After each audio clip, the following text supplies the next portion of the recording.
নিজের শেষ ছবির নায়ক হিসাবে কি আবারও বেছে নেবেন বুম্বাদাকে? বহু বছর পর পরিচালনায় ফিরে এমনই আবেগঘন ইচ্ছার কথা জানিয়ে চর্চায় পরিচালক স্বপন সাহা। আর সেই কথার জবাবে কি বললেন প্রসেনজিৎ চ্যাটার্জি, শুনলে আপনিও অবাক হতে পারেন। ভিডিওটি শেষ অবধি দেখতে থাকুন। চ্যানেলে নতুন হলে চ্যানেলটি সাবস্ক্রাইব করে সঙ্গে থাকুন, তাহলে বিনোদনের সব খবর পেতে থাকবেন এই চ্যানেলের মাধ্যমে। চলুন তাহলে ভিডিওটি শুরু করা যায়। বহু বছর পর মন ছুঁয়ে ছবির হাত ধরে আবারও পরিচালকের আসনে ফিরছেন স্বপন সাহা। নতুন এই ছবিতে মুখ্য ভূমিকায় দেখা যাবে রোহন ভট্টাচার্য ও দর্শনা বণিককে। ছবির শুভ মহরতেই উপস্থিত ছিলেন প্রসেনজিৎ চ্যাটার্জি।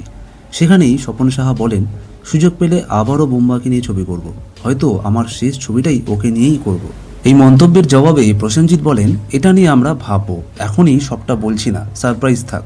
তবে স্বপনদার মুখে শেষ ছবি কথাটা একেবারেই মানায় না। বাংলা সিনেমায় ওর অবদান আজও বলার নয়। এদিকে পরিচালনায় ফেরার কারণও জানিয়েছেন স্বপন সাহা। তার বিশ্বাস, ভালো গল্প আর ভালো উপস্থাপনা থাকলে দর্শক আজও সেই ছবি গ্রহণ করবেন। পাশাপাশি তিনি জানান, নতুন প্রজন্মের অভিনেতাদের নিয়ে কাজ করার ইচ্ছা থেকেই রোহন ও দর্শনাকে বেছে নিয়েছেন। জানা যাচ্ছে আগামী আগস্ট থেকেই শুরু হবে ছবির শুটিং। তাহলে কি সত্যিই ভবিষ্যতে স্বপন সাহা ও প্রসেনজিতের সুপারহিট জুটি আবারও ফিরতে চলেছে?